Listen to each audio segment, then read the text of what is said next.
The humid air inside Addis Ababa's African Union headquarters carried the low thrum of history in the making, the kind of atmosphere where each movement felt recorded in advance for future generations. 54 leaders sat poised beneath vaulted ceilings, the shifting glow of holographic flags reflecting across polished marble floors. Translators murmured in glass booths, their voices layered over the faint rustle of ceremonial papers.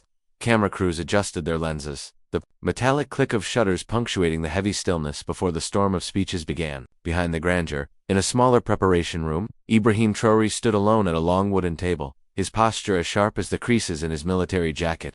Before him lay neatly stacked pages his speech for the African Gold Standard Project, a blueprint meant to cut the continent's dependence on Western-controlled currencies. Years of relentless negotiation lived between those lines. Years of promises to his people, and quiet remembrance of others. Lumumba, Sankara leaders whose defiance of foreign control had marked them for elimination. Outside his window, the motorcade idled in precise formation, black armored limousines polished to a mirror sheen, their surfaces catching the pale daylight. Then, a sound that did not belong to the choreography of a Samita single ring, deep and urgent.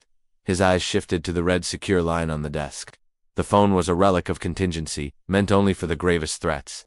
He lifted the receiver. On the other end, Yain Damiba's voice cut clean through the air. Mr. President, Operation Baobab has been activated. No wasted words, no hesitation. The narration in his mind named it for what it was. The nation's highest emergency protocol, triggered only for 3 possibilities for an invasion: nuclear threat, or an imminent assassination plot against the head of state. Damiba's tone stayed even, but the details landed like cold iron. French intelligence leaks. Verified level 1 threat. The attack planned for hours from now. Timed for his return from the signing ceremony. The window glass reflected his face as Damiba spoke, showing no outward change while the weight settled behind his eyes. What level? Level 1. Verified. Same source that warned us about Gabon. Timing. On your departure from the hotel? Tonight. A brief silence followed, broken by the measured sound of footsteps approaching. The door opened and Moussa Faki Mohammed entered, wearing the well-practiced ease of a host moments from spectacle. Ibrahim. 5 minutes. Everyone's waiting. His smile faltered as Traoré's reply came, low but final. Moussa, I have to leave. In that moment, the narration turned inward, weighing the impossible choice.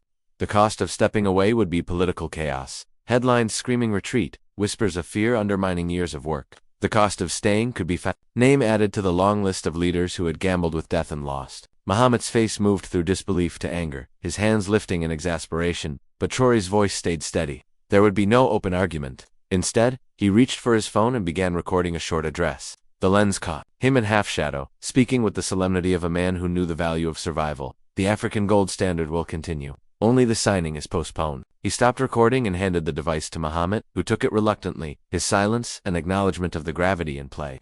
Outside, the hum of engines grew louder. The convoy waited in the basement garage, 3 SUVs arranged with military precision. The air smelled faintly of fuel and rubber, a reminder that this was no ceremonial exit. Over the radio, a voice checked in, route clear. For now. Traoré stepped into the second vehicle, his gaze fixed momentarily on the high facade of the O building. The stage inside still holding 54 leaders, unaware that history had just shifted. The SUVs pulled forward, tires crunching over concrete, slipping into the anonymity of the city's night. Somewhere between the secure glass of his vehicle and the dark streets ahead hung a question no one dared voice: was this a narrow escape from certain death, or a calculated move deeper into danger?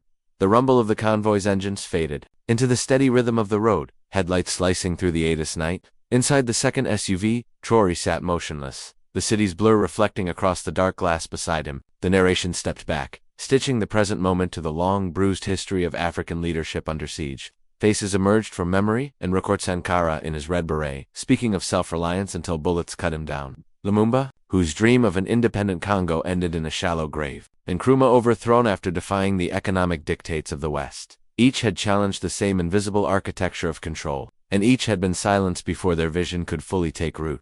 The thread connecting them was not coincidence, but design. A network of influence that cloaked exploitation in the language of stability and aid.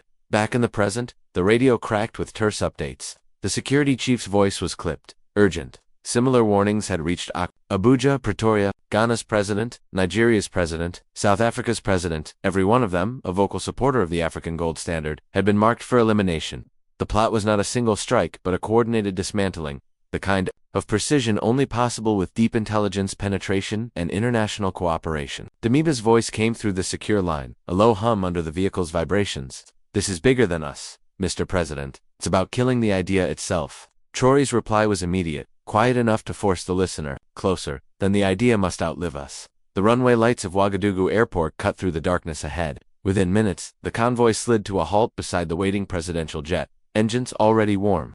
The transition was seamless to wings until they landed back on home soil and the next phase began. The presidential palace, with its high gates and echoing halls, became the center of a silent emergency.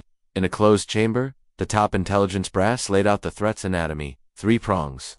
First, physical elimination. 8 leaders dead within hours, each in their own country, the project decapitated before it could breathe. Second, economic sabotage. IMF loans cut, trade embargoes activated, speculative market attacks to force currency collapse. Third, narrative warfare. International media framing the victims not as martyrs but as unstable, paranoid, unfit to lead. The air in the room was heavy, but the weight came not from surprise, it came from recognition. This was an old playbook, its edges worn smooth by decades of use against any African initiative that threatened to close the gap of dependency. Outside these walls, headlines were already turning the African gold standard into a cautionary tale. Western outlets called it dangerous and reckless, warning of instability. Inside the continent, the tone was different. Words like freedom, self-determination, and historic threaded through the reports. The contrast was as sharp as it was deliberate. Around the table, voices lowered to narrow. Strategy took shape in the spaces between spoken sentences. Traore's decision emerged not as a burst of inspiration, but as a precise calculation. They would not abandon the signing, they would move it, and they would meet face to face, not across encrypted screens. The date would not change, the location would Cape Coast Castle in Ghana once. The heart of the transatlantic slave trade would host the moment. Africa claimed its economic autonomy. Symbolism was not decoration, it was the blade. Within hours, secure lines connected capitals across the continent. Presidents confirmed in guarded language that they would maintain their public schedules, attend their staged events, keep the illusion intact. Motorcades would be seen, speeches would be made, and yet, behind the veil, routes would shift, planes would divert, and by nightfall, on the chosen day, they would all converge on the same stone fortress overlooking the Atlantic. In the outside world, the trap was already springing. Leaks suggested that the project was collapsing under security fears. Pundits smirked through their studio lights, declaring it a victim of its own ambition. Editorials framed the postponement as proof that Africa could not manage its own destiny without foreign guardianship. The narration lingered on the irony. As the headlines wrote the obituary, the pulse of the project was stronger than ever, beating unseen beneath the noise. The rain had already begun when the first motorcade slipped through the narrow streets of Cape Coast. Headlights dimmed, wipers beating in time with the pounding surf. By nightfall, the Atlantic wind was driving sheets of water against the castle's whitewashed walls, the salt spray mixing with the downpour until the stone itself seemed to weep. At the gates, Ghanaian special forces moved like shadows, their weapons cradled, their eyes scanning every angle. One by one, the vehicles arrived, each carrying a leader who only hours earlier had been seen by the public in a different city. Their movements an elaborate misdirection. No cameras, no entourage, fanfare, just the quiet, deliberate steps of people who understood the weight of walking through these doors. Inside, the air was cool and damp, carrying the faint scent of centuries-old mortar. A long wooden table dominated the central hall, its surface polished but scarred, much like the history of the place itself. This was once a room where men and women were counted, catalogued, and sold into lives they would never choose. Now, its purpose had shifted. Its ghosts, summoned not for mourning, but to witness a reclamation. The narration lingered on those walls, on the echoes of shackles, on the muffled cries that had seeped into the stone. The present moment stood in defiance of that memory, as if each leader's arrival struck a blow against the centuries that had sought to define Africa through chains. Akufo-Addo rose first, his voice steady despite the storm outside. Centuries ago, within these walls, we were sold. Today, we buy back our destiny. His words hung in the air, heavy and unchallenged. Traore met his gaze, his own voice low, almost reverent. We didn't come here because we were afraid. We came because we will not be stopped. Around the table, heads nodded in silent agreement. For 4 hours, the storm outside became their soundtrack. Gusts, rattling the windows, thunder punctuating decisions. Gold reserves would be pooled into a shared vault, guarded not by any foreign bank but by a newly formed African Central Reserve. A joint central bank would set policies independent of IMF dictates. Membership rules were laid out with precision. Entry required commitment to sovereignty and monetary policy, and withdrawal would come with economic penalties designed to make departure as costly as betrayal. Maps were unrolled, supply chains traced, and legal frameworks drafted. Every line written, every clause debated, was an act of defiance against the forces waiting for them to fail. At exactly 10 p.m., the meeting reached its final moment. The parchment was brought forward, thick and cream-colored, bearing the seal of the African Economic Freedom Accord. One by one, each leader leaned forward, the sound of pen scratching against paper cutting through the low rumble of rain. The wax seal was pressed in deep crimson, still warm when it met the parchment. Hands met briefly above the table, grips firm, eyes locked in a wordless recognition that none of them would forget this night. At that very hour, thousands of miles away, rooms in Paris, Washington, and London buzzed with a different anticipation. Monitors flickered with live updates from operatives on the ground. Phones lay waiting for the final word. They expected photographs of chaos, confirmation that 8 voices had been permanently silenced. Instead, silence stretched into confusion. Screens showed no violence, no arrests, no body bags, only a sudden flood of encrypted reports they couldn't parse quickly enough.